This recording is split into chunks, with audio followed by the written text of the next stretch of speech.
doa kami ya Tuhan. Kami perlu Engkau setiap saat, setiap detik. Kami perlu Yesus. Yesus jawaban setiap permasalahan hidup kami. Terima kasih Tuhan untuk hari ini, hari yang indah. Engkau memberikan kami kesempatan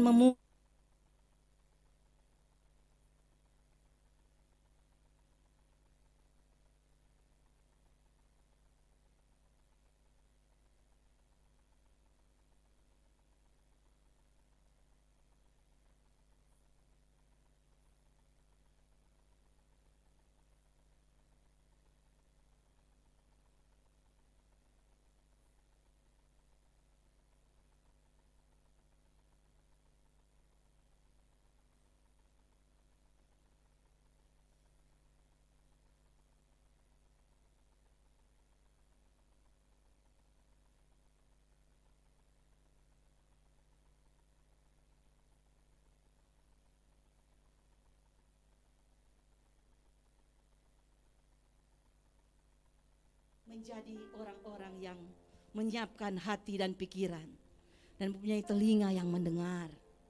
Dan bukan saja mendengar firman saja Tuhan. Jadikan kami pelaku-pelaku firman-Mu. Sehingga kami pulang, kami membawa berkat, sukacita, damai sejahtera daripada Tuhan. Syukur terima kasih Tuhan. Kami semua siap mendengar firman Tuhan. Firman kebenaran, firman yang ajaib. Yang sanggup mengajarkan kami, sanggup menyatakan kesalahan kami, sanggup memperbaiki kelakuan kami, dan sanggup mendidik kami dalam kebenaran. Dalam nama Yesus kami sudah berdoa dan mengucap syukur. Yang siap mendengarkan firman Tuhan dan diberkati katakan amin. Silakan duduk Bapak Ibu Saudara yang dikasihi Tuhan.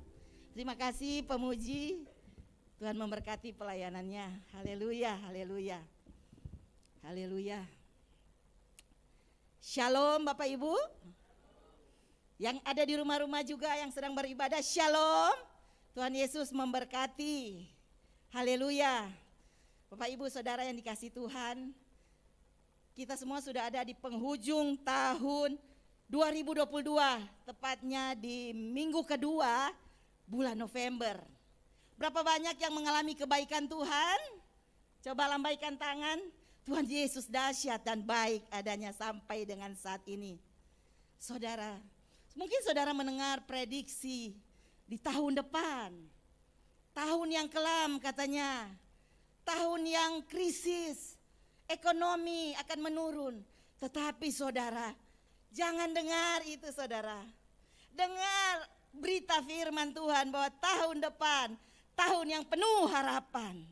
Karena kita punya satu nama yaitu nama Yesus. Jadi tahun gelap itu tidak akan terjadi. Kalau anak-anak Tuhan percaya bahwa hanya Tuhan yang akan sanggup mengubah dari gelap menjadi terang. Amin. Hari ini saya akan menyampaikan firman Tuhan yang berjudul yang bertemakan kami perlu Kau Tuhan. Saudara luar biasa tadi nyanyian-nyanyiannya juga membuat kita kuat. Kita berada dalam hadirat Tuhan, dicengkram dengan pujian penyembahan. Apapun yang terjadi atau apapun yang akan terjadi, kita tidak perlu risau.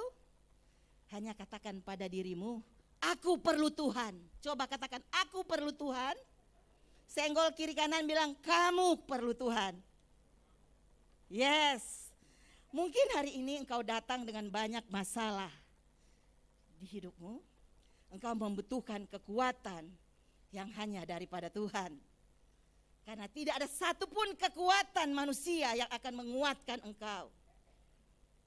Alkitab mengatakan hanya Yesus. Di bawah kolong langit ini tidak ada nama lain yang diberikan kepada manusia yang olehnya kita dapat diselamatkan. Hanya Yesus. Jadi percaya itu saudara. Tekanan apapun yang sedang kau bawa saat ini, lepas semua di luar. Karena apa? Harapan kita hanya pada Yesus. Manusia tidak bisa memberikan harapan. Dompetmu tidak bisa memberikan harapan. Depositomu tidak akan bisa memberikan harapan.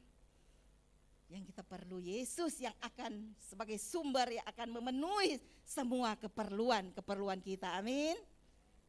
Saudara-saudara, kenapa saya katakan demikian? Sebab Tuhan begitu banyak cara yang ajaib untuk menyelesaikan setiap persoalan hidup kita. Katakan amin. Nah, sekali lagi yang menjadi pertanyaan, mengapa kita perlu Tuhan? Sekarang kita akan lihat jawabannya dalam Alkitab, Ibrani pasal yang ke-12 ayat 1 sampai 3. Saya akan bacakan kepada saudara-saudara sekalian. Mengapa kita perlu Tuhan? Saya bacakan, karena kita mempunyai banyak saksi, bagaikan awan yang mengelilingi kita. Marilah kita menanggalkan semua beban dan dosa yang begitu merintangi kita, dan berlomba dengan tekun dalam perlombaan yang diwajibkan bagi kita. Marilah kita melakukan dengan mata yang tertuju kepada Yesus yang memimpin kita dalam iman dan yang membawa iman itu kepada kesempurnaan, yang dengan mengabaikan kehinaan tekun memikul salib ganti sukacita yang disediakan bagi Dia yang sekarang duduk di sebelah kanan tahta Allah.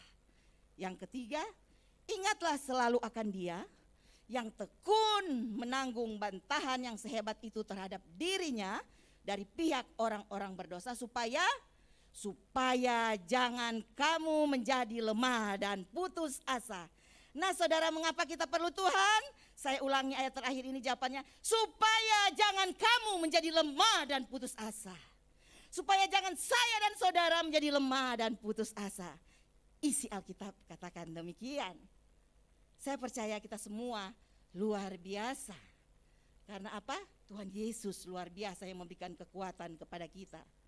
Masalah apapun yang sedang saudara hadapi saat ini, percayalah, kalau kita ingat ayat ini, supaya jangan kamu jadi lemah dan putus asa, kamu perlu Tuhan.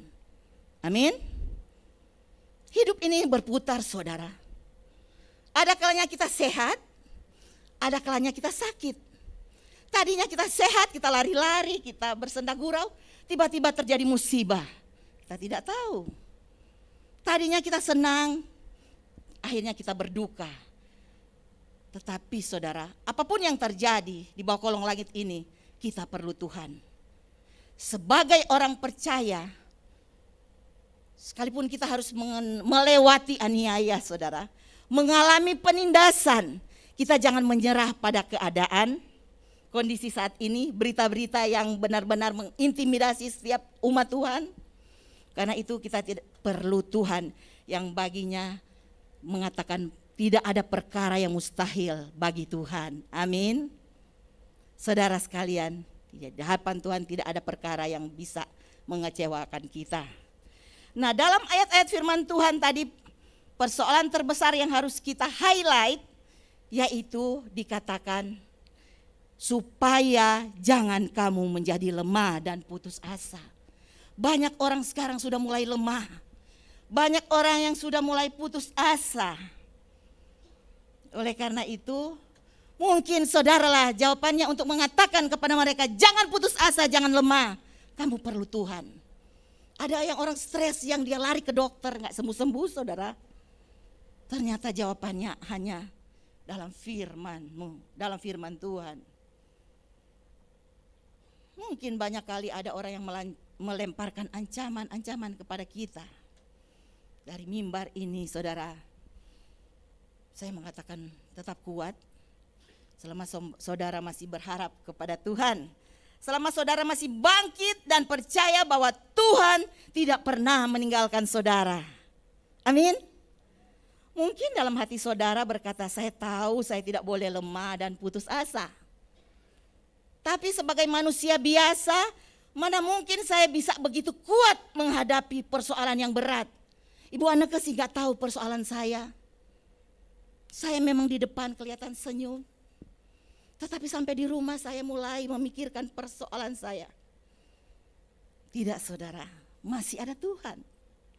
Ingat, dari minggu ke minggu kita duduk di sini mendengar firman. Firman yang menguatkan, firman yang menghidupkan. Itu yang akan menguatkan kita menghadapi setiap masalah persoalan di dalam hidup kita. Amin. Bapak Ibu Saudara yang dikasihi Tuhan, dari ayat firman Tuhan yang sudah kita baca tadi, Ibrani 12 ayat 1 sampai 3, saya menemukan ada 4 kebenaran. Ada 4 alasan yang mengapa kita perlu Tuhan, Saudara.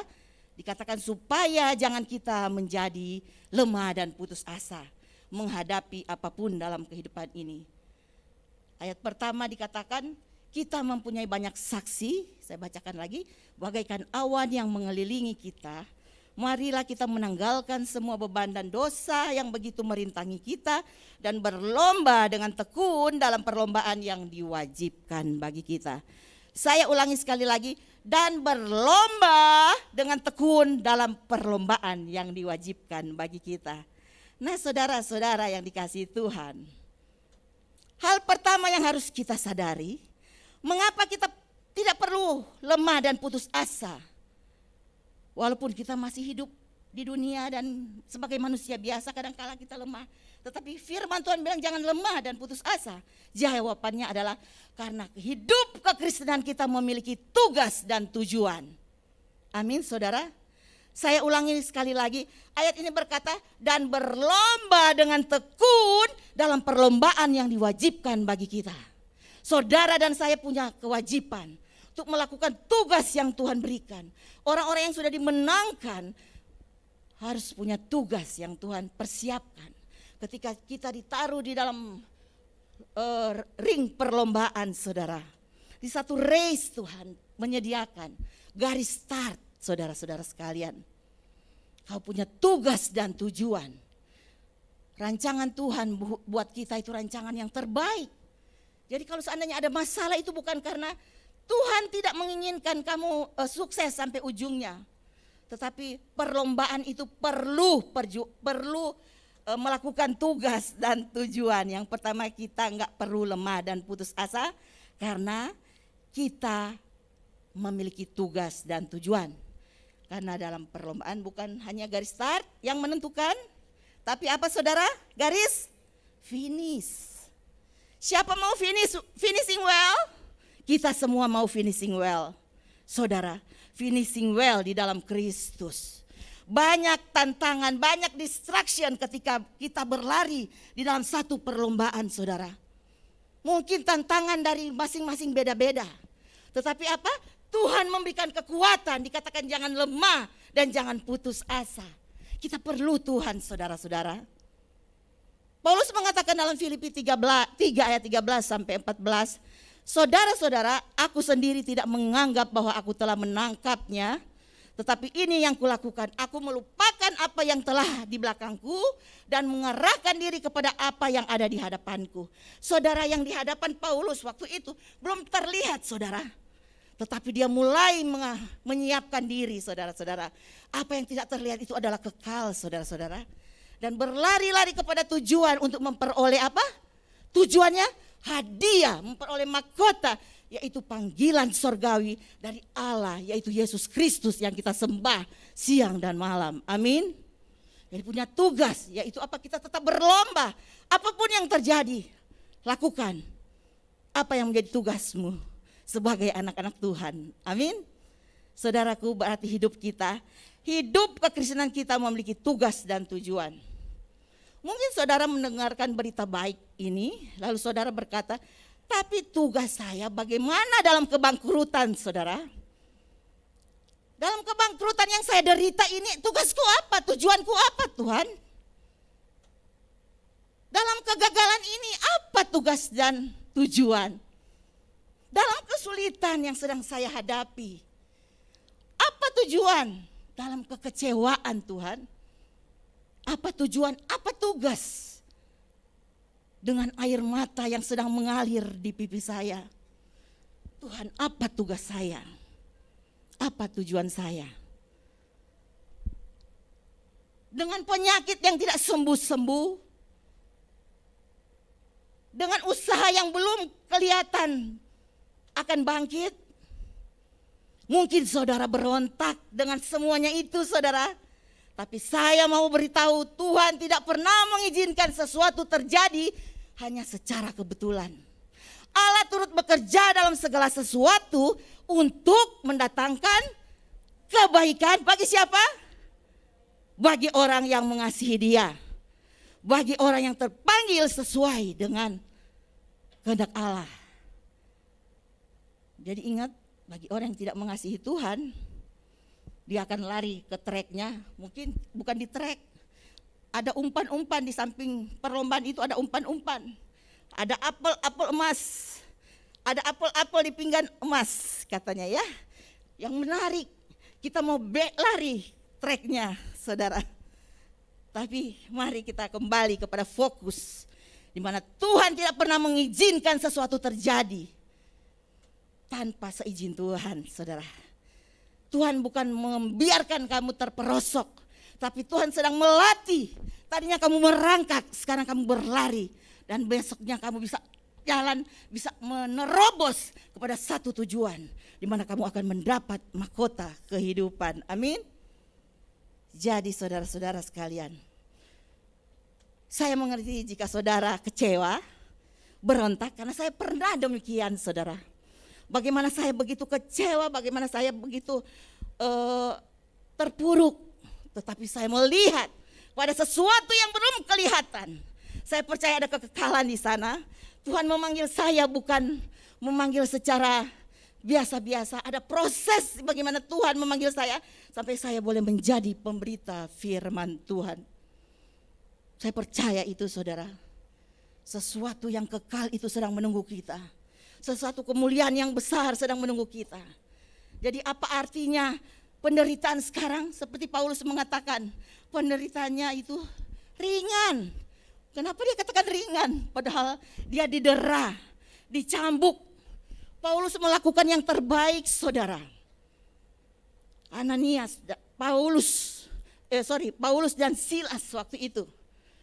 Mereka giat dalam pekerjaan Tuhan. Tetapi iblis tidak tinggal diam. Dia menyuruh seorang wanita petenung saudara-saudara untuk mulai mengutuk. Tapi Paulus tidak tinggal diam. Dia menghardik kutukan itu. Dan apa? Wanita petenung itu terlepas, dibebaskan dari iblis, dan dia berhasil menyelamatkan satu orang wanita ini. Saudara, bukankah perjalanannya berhasil? Tugasnya berhasil saat itu? Saudara, memang berhasil dia melepaskan wanita itu dari roh tenung. Tetapi apa yang terjadi? Dia difitnah dan dimasukkan ke dalam penjara di tengah, di mana seorang kepala penjara yang menjaga penjara yang di dalam itu. Tetapi apa yang terjadi? Mereka tidak kecewa. Dikatakan penderitaan ini ringan. Bagi kita dibilang ringan. Sudah didera, dicambuk, dihancurkan, dimasukkan ke dalam penjara yang paling dalam. Apa yang terjadi? Apa yang mereka lakukan? Paulus dan Silas memuji Tuhan. Pujian penyembahan keluar dari hati yang mengasihi Tuhan. Keluar dari hati yang bersyukur saudara. Dan apa yang terjadi? Sendi-sendi penjara itu goyah. Rontok, penjara terbuka semua. Banyak yang lari, tetapi ketika itu kepala penjara mengatakan, saya mau pegang pedang mau bunuh dia. Tetapi Paulus katakan, jangan, simpan pedangmu itu, jangan bunuh diri. Lalu kepala penjara itu mengatakan, apa yang harus aku lakukan? Paulus melakukan tugasnya, dia bilang, kamu bertobat dan beri dirimu dibaptis, dan engkau seisi rumahmu akan diselamatkan. Amin. Tugas Paulus dikerjakan, walaupun dalam kerjaan seperti itu, dalam dera seperti itu saudara. Kenapa? Dia mau tahu tujuannya apa yang dia lakukan. Bagaimana dengan kita? Persoalan apa yang sedang kita hadapi? Persoalan anak kita kah? Suami kita kah? Istri kita kah? Bos kita di kantor kah? Kata Paulus, ya yang begitu-gitu. Coba saudara renungkan, ada sesuatu, Allah turut bekerja dalam segala sesuatu. Jadi jangan terganggu, jangan terdistrak. Lari terus, berlomba terus, sampai saudara masuk kepada garis finish. Paulus melakukan pelayanan yang terbaik yang bisa dia buat. Saudara-saudara yang dikasihi Tuhan, mungkin tidak begitu mudah ya kita mengatakan seperti itu. Mungkin saat itu mereka juga lapar, mereka juga haus dalam penjara. Tetapi mereka punya fokus, punya mata tertuju hanya kepada satu nama. Mereka perlu kekuatan Tuhan yang sanggup menyelesaikannya secara ajaib. Dan ayat Alkitab mengatakan mereka bisa menyelesaikannya dengan baik. Haleluya, saudara-saudara. Saya percaya tuh, di mana apapun yang terjadi bagi saudara, mungkin saudara di perusahaan saudara ya, perusahaan kenapa masih diperlakukan tidak adil, mungkin itu merupakan kalimat saudara hari-hari ini, kurang adil nih, tetapi tidak saudara, tidak ada, simpan kata-kata itu, karena di balik kata-kata itu Tuhan punya kemuliaan yang luar biasa, amin. Tapi lihat, terus memuji dan menyembah Tuhan. Di mana Paulus boleh bersaksi di hadapan kepala penjara dan mereka bisa bertobat dan seisi rumah diselamatkan. Bukankah tugas dan pelayanannya dikerjakan dengan baik, saudara? Bapak Ibu Saudara yang dikasihi Tuhan, mungkin saudara berkata, saya ada di lingkungan yang sangat menyebalkan. Mungkin saudara berkata di hadapan dengan orang yang menjengkelkan. Tapi saudara, saya mau beritahu, itu tugas saudara untuk memenangkan orang-orang yang menjengkelkan ini. Tugas saudara untuk memenangkan orang-orang yang menyebalkan ini.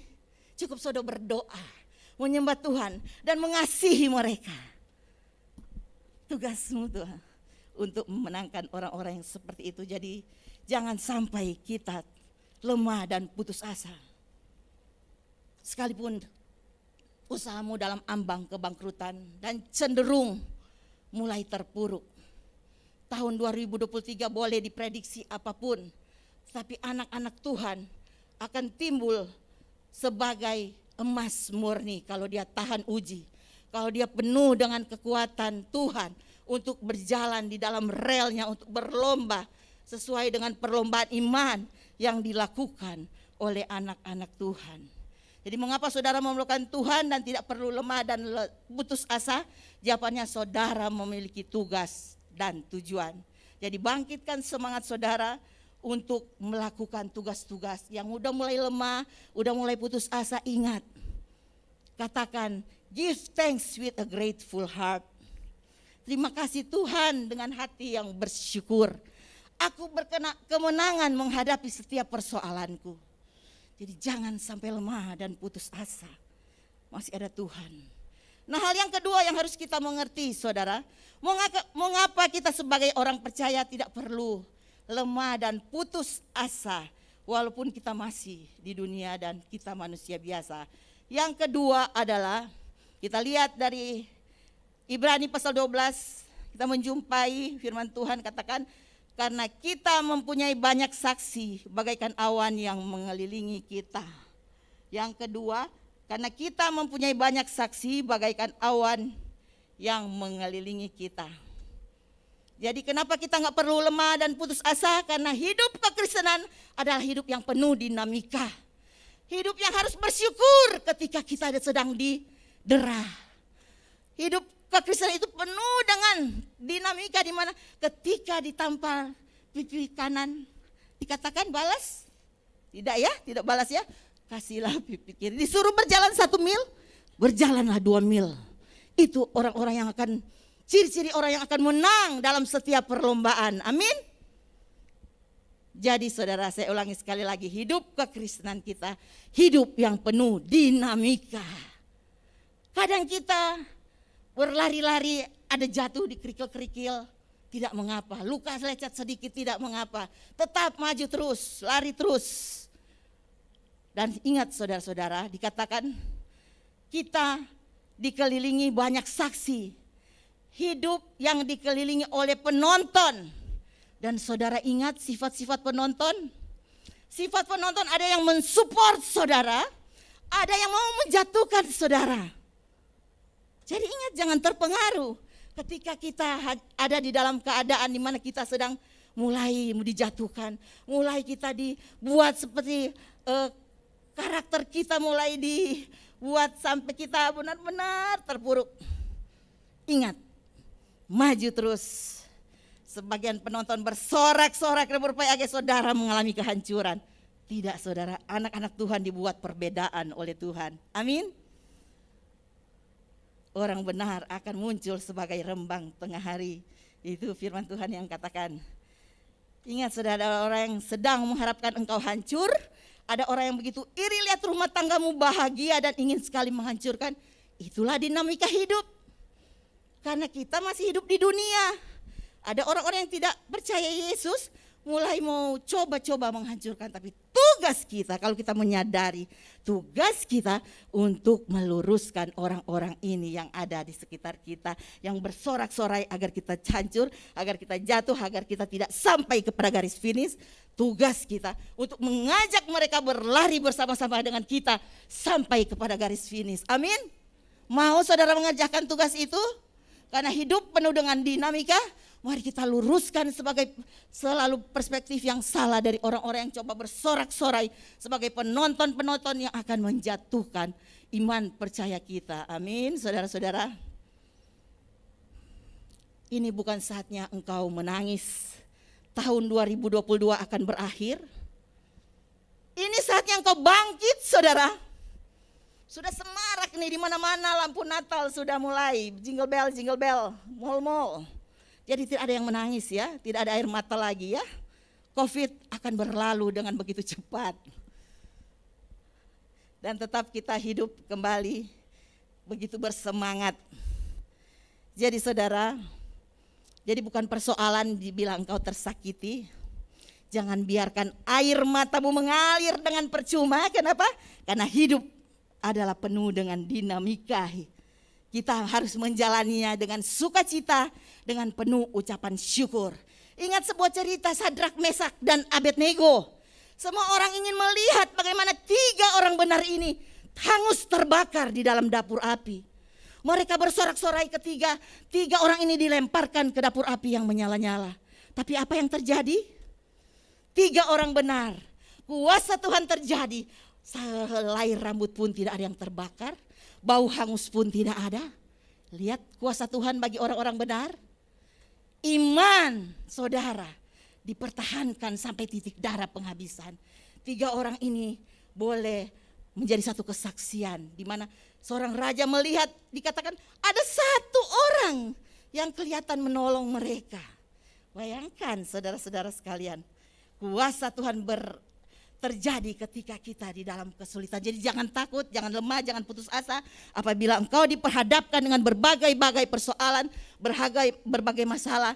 Masalah itu kalau disebutkan listnya banyak saudara. Dan perlu saudara mulai coret satu persatu. Masalah ini 2023 akan habis semua, garis semua. Karena apa? Aku perlu Tuhan. Aku andalkan Tuhan dalam selama segi kehidupan saya. Amin. Amin saudara sekalian. Jadi saudara-saudara sekalian, orang benar dalam Alkitab selalu ada pembelaan dari Tuhan. Dikatakan Tuhan membiarkan musuh-musuhmu yang maju berperang melawan engkau terpukul kalah olehmu. Dikatakan bersatu jalan mereka akan menyerangi engkau, tetapi bertujuh jalan mereka akan lari daripadamu, asal engkau bersama dengan Tuhan. Asal ketika engkau berjuang, engkau tidak berjuang sendiri, engkau berjuang dengan Tuhan. Karena engkau butuh Tuhan, engkau perlu andalkan Tuhan dalam segi setiap kehidupanmu. Karena apa? Peperangan kita bukan melawan darah dan daging, melawan penghulu-penghulu di udara itu saudara. Pemerintah-pemerintah, penguasa-penguasa gelap. Lawanlah dengan iman. Karena senjata kita bukanlah senjata duniawi, melainkan senjata yang diperlengkapi dengan kuasa Allah yang sanggup meruntuhkan benteng-benteng. Ada benteng keangkuhan, ada benteng-benteng yang untuk membuat orang-orang down. Tetapi kau punya senjata itu, yaitu senjata yang diperlengkapi dengan kuasa Allah. Apakah engkau memakai senjata itu? Iman percaya saudara untuk tetap maju, pakai itu ketika saudara berlari dalam perlombaan. Disaksikan oleh banyak saksi, bagaikan awan yang menaungi saudara. Dan hal yang ketiga saudara-saudara sekalian, Mengapa kita tidak perlu lemah dan putus asa? Karena ayat selanjutnya, semua beban dan berarti hal yang ketiga yang harus kita catat bersama bahwa hidup Kristen adalah sebuah perjuangan. Kita bukan anak-anak manja, saudara. Jangan jadi anak-anak yang manja. Karena Tuhan mau kita jadi prajurit-prajurit Allah yang siap berperang. Dikatakan bahwa marilah kita menanggalkan semua beban dan dosa yang begitu merintangi kita. Memang kadang-kala dosa dipikul terus, padahal kita sudah ditebus dengan darah yang mahal, saudara. Tuhan sudah membebaskan, jangan kembali lagi. Harus tanggalkan semua yang membebani saudara dalam berlari-lari menuju kepada satu tujuan itu. Tuhan menjadikan saudara menjadi anak-anak yang luar biasa. Di mana kita harus sadari bahwa musuh kita itu seperti singa yang mengaum-ngaum, yang siap menerkam setiap orang-orang yang lengah. Jangan dianggap, aduh saya kuat. Persoalan pun seorang Kristen sekarang belum selesai di pengadilan. Tapi itu saudara, bercermin dari seperti itu bahwa ternyata dia kena makan oleh musuh. Dia kena makan oleh singa yang mengaum-ngaum. Sehingga dia bisa melakukan sesuatu yang menyakitkan hati Tuhan. Dan mari kita sebagai anak-anak Tuhan, sebagai orang-orang percaya, jangan melakukan hal-hal yang menyakiti hati Tuhan. Kita berjuang sesuai apa yang menjadi track kita. Kalau engkau ada di track sebelah kiri, tetap berjuang di track sebelah kiri dan minta kekuatan dari. Kalau engkau ada di track sebelah kanan, jangan engkau salib track itu, engkau akan jatuh sendiri, saudara. Engkau akan terguling-guling sendiri, saudara. Tapi tetap bangkit dan lari lagi sampai menuju kepada garis finish. Saudara-saudara yang dikasihi Tuhan. Jadi jangan pernah kita putus asa, jangan pernah kita lemah. Karena Tuhan berkata, pencuri datang hanya untuk mencuri dan membunuh dan membinasakan. Tetapi Yesus datang supaya kamu mempunyai hidup dan mempunyai dalam segala kelimpahan. Pegang janji itu untuk masuk kepada 2023. Yesus datang supaya kita, saudara, saya memperoleh hidup yang berkelimpahan. Itu janji Tuhan. Jadi apa yang harus kita takutkan? Apa yang membuat kita lemah ketika kita sedang ada di track? Tidak ada, saudara.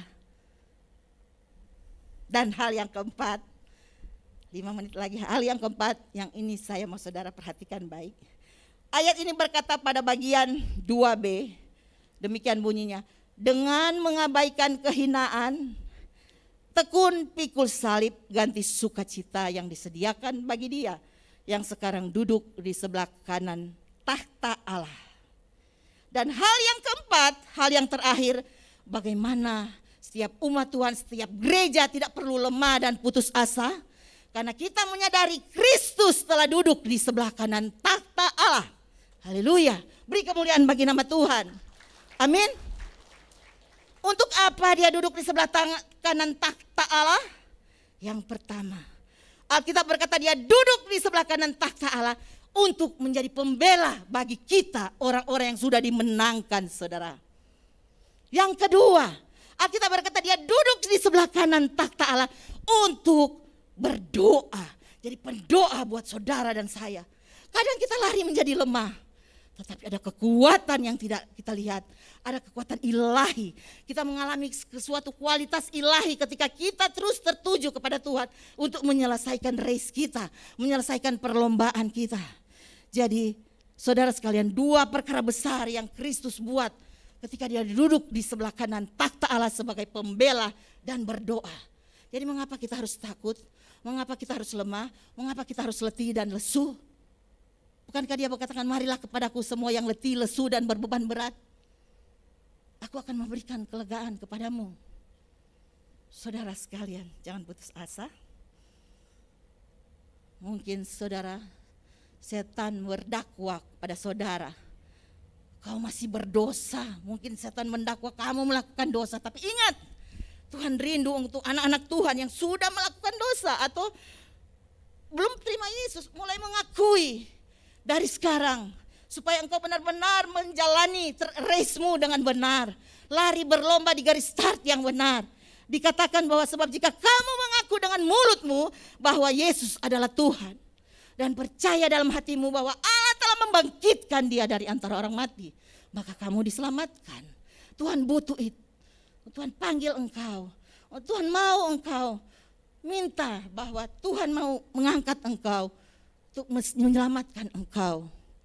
Pernah dosa dilakukan, bertobat saudara, dan kembali kepada race-mu, kembali kepada track-mu untuk kita berlari-lari. Kita melakukan tugas dan tujuan kita. Untuk kita mengerti bahwa hidup ini penuh dengan dinamika hidup. Dan kita tahu bahwa hidup penuh dengan perjuangan, kita harus berjuang, jangan sampai lemah.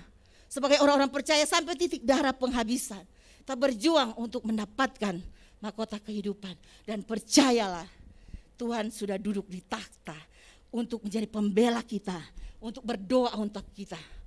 Karena dikatakan kamu telah dibangkitkan bersama dengan Kristus.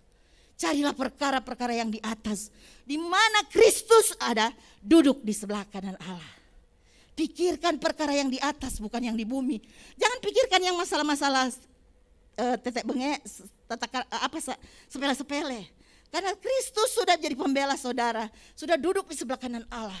Pikirkan perkara-perkara yang benar, yang mulia, yang adil, yang suci, yang sedap didengar, yang patut dipuji.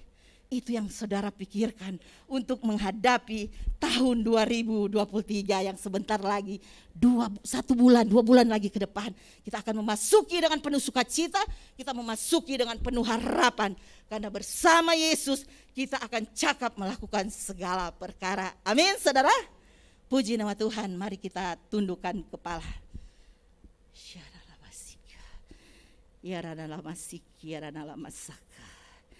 Ya Allah Roh Kudus, kami bersyukur kepadamu Tuhan. Terima kasih untuk kebenaran firman-Mu. Terima kasih Engkau menguatkan kami lewat kebenaran firman-Mu. Bahwa di penghujung tahun 2022 ini, kami tidak boleh lemah dan putus asa. Kami harus tetap perlu Tuhan dimanapun, sedetik pun, every single day. Kami harus perlu Engkau Tuhan. Kamu butuh Engkau Tuhan, kami butuh Tuhan. Tuhan Yesus yang kami kasihi, Tuhan Yesus yang kami sembah siang dan malam. Mari Bapa, tuntun kami ke jalan-jalan kami agar kami sampai kepada garis finish bersama dengan Engkau.